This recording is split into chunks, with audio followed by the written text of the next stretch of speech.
We know that one of the primary issues that you have in your mind is settlement versus trial. What is the likelihood that my case is going to be settled as opposed to what's the likelihood that it's going to be tried? We know that statistically, most cases settle. However, it's important that your case be ready to be tried to get the maximum value for your case. Why is that?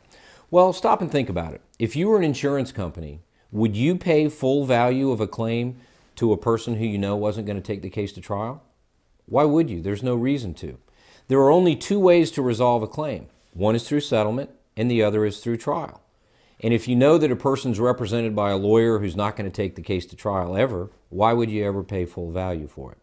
So we know that to get you full value of your case, we have to treat every case, including yours, as if it's going to trial. We need to let the other side, the insurance company, know we're ready, willing, and able to take your case to trial. We do it routinely, and we win.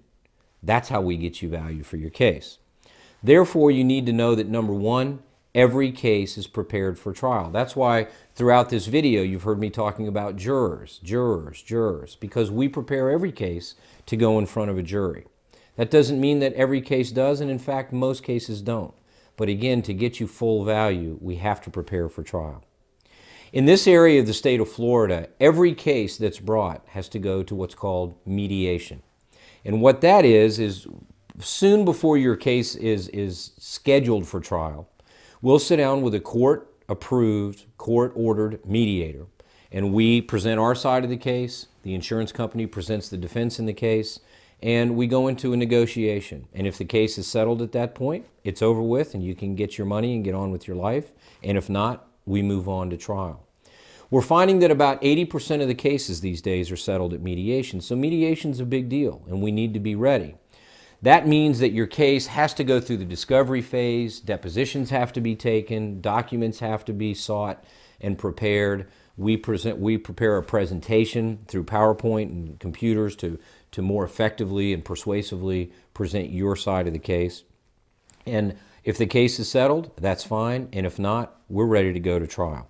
It's important that we discuss something called a proposal for settlement. A proposal for settlement is a document that's filed either by the plaintiff, your lawyer, or the defense, the insurance company's lawyer, which offers a specific amount of money to settle your case. The important part of this process is that you understand that if the proposal is not accepted, there's a punishment if you don't get a certain amount of money from a jury. Let me explain how this works. If a defendant were to offer you $10,000, say, to settle your case, you have 30 days within which to accept or reject that offer. If you accept it, the case is over. You get your $10,000 within 20 days, and that's the end of the case. If you don't accept it, it's automatically rejected at the end of 30 days. And here's the catchy part. If you take your case to trial and you don't get at least a final judgment of at least 75% of the offer, then you have to pay their attorney's fees and costs from the time that they made the offer forward. For instance, if they offered $10,000 and you don't get at least $7,500 in a final judgment, then you would have to pay the attorney's fees and costs, which would be way more than that at the end of the case. That's obviously very, very serious.